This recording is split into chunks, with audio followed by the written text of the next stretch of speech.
కొమ్రవెల్లి మల్లికార్జున స్వామి జాతర బ్రహ్మోత్సవాల్లో చివరి ఘట్టమైన అగ్నిగుండాలను వీరశైవ సాంప్రదాయం ప్రకారం ఆలయ తోటబావి వద్ద అత్యంత భక్తి శ్రద్ధలతో నిర్వహించారు ఆలయ అర్చకులు.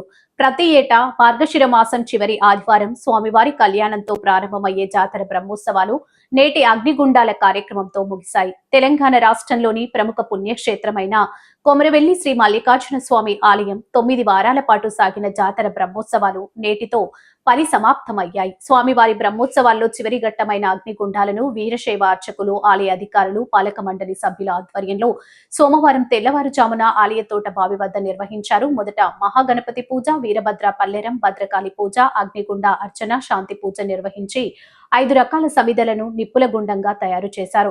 షడ్ బ్రహ్మ 108 గురువు శ్రీ శివశంకర శివాచార్య మహాస్వామి కర్ణాటక వారి ఆధ్వర్యంలో వీరశైవ ఆగమ శాస్త్రం ప్రకారం అగ్నిగుండాలు నిర్వహించారు. ముందుగా శివశంకర శివాచార్య మహాస్వామి వారికి పాద పూజ చేసిన అనంతరం ఆయా దేవతలను స్తుతిస్తూ వీరశైవార్చకులు దండకాలు చేశారు. అష్టదిక్కులను గుమ్మడికాయలతో బలిహరణ చేసి వీరభద్రుడి విజయ ఖడ్గానికి ఆవాహనం చేసి అనంతరం వీరశైవార్చకులు స్వామివారి ఉత్సవ విగ్రహాలతో అగ్నిగుండ ప్రవేశం చేశారు. అనంతరం భక్తులు శివశక్తులు అగ్నిగుండాల ప్రవేశం చేశారు. దీంతో ఆలయం తోటబావి ప్రాంగణం మల్లన్న నామస్మరణతో మారుమోగింది.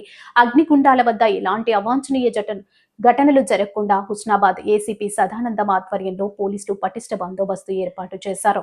అగ్నిగుండాల అనంతరం స్వామివారి గర్భాలయంలో మహాన్యాసపూర్వక ఏకాదశి రుద్రాభిషేకం, వీరభద్ర పల్లెరం నిర్వహించనున్నట్లు ఆలయ ప్రధాన అర్చకులు మహాదేవుని మల్లికార్జున్ తెలిపారు.